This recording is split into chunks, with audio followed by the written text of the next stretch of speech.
வணக்கம். என் பெயர் திவ்யஸ்ரீ கந்தன். என் கதையின் தலைப்பு தங்க சிறகுகள் கொண்ட அன்னப்பறவை. ஒரு குளத்தில் அழகான தங்க அன்னப்பறவை வாழ்ந்து வந்தது. பக்கத்து கிராமத்தில் இருந்த ஒரு விவசாயியின் மறுஜென்மம் தான் இந்த அன்னப்பறவை. ஒரு நாள் அந்த விவசாயியின் மனைவி மலர் குளத்தில் தண்ணீர் எடுக்க வந்தார். அப்போது அந்த தங்க அன்னப்பறவை அவளை பார்த்தது. அதிசயம் என்னவென்றால், அந்த அன்னப்பறவை அவர்களிடம் பேசியது.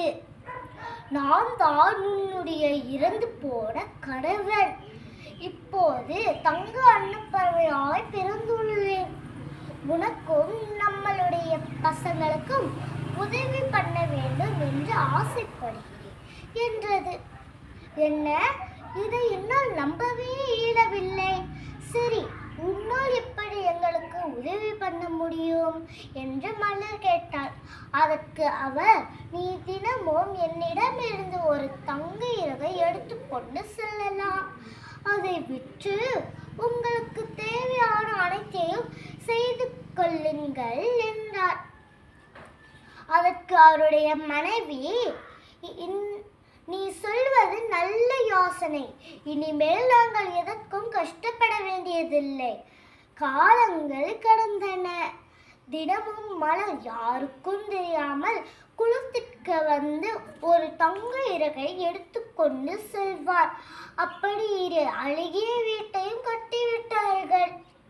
அப்போது ஒரு நாள் மலர், ஒருவேளை அந்த தங்க அன்னப்பறவை காணாமல் போனால் நான் என்ன பண்ணுவேன் என்று யோசித்தார்.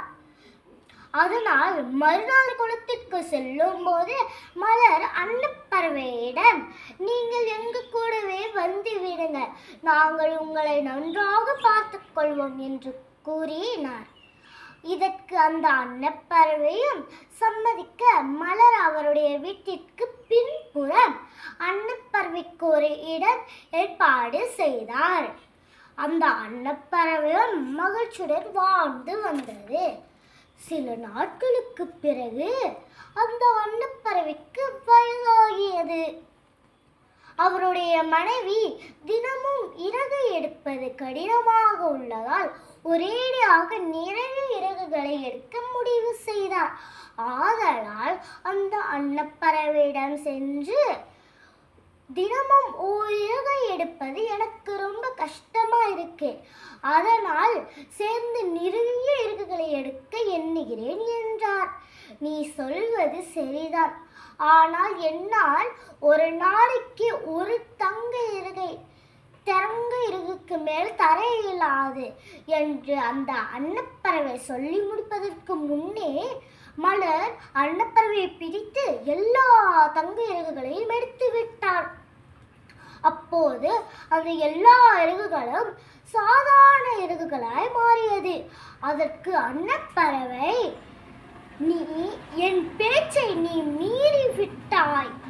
என்னால் ஒரு நாளைக்கு ஒரு தங்க இறகை மட்டுமே தர முடியும் என்பதை நீ புரிந்து கொள்ளாமல் உனது பேராசை குணத்தினால் உன் மதியை இழந்து இப்படி ஒரு காரியம் செய்து விட்டாய்.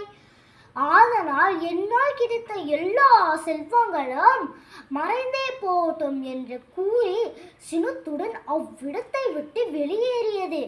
அன்னப்பறவையினால் கிடைத்த எல்லா செல்வங்களும் மறைய மீண்டும் ஏழை ஆகினார் மலர். இப்போது உதவி செய்ய அன்னப்பறவையும் இல்லை, யாரும் இல்லை. நண்பர்களே, இக்கதையிலிருந்து நாம் அறிவது என்னவென்றால், அதிர்ஷ்டம் நம் தலையெழுத்தை மாற்றும் போது அதை நாமே அழிக்கக்கூடாது. பேராசை பெரும் நஷ்டம். நன்றி, வணக்கம்.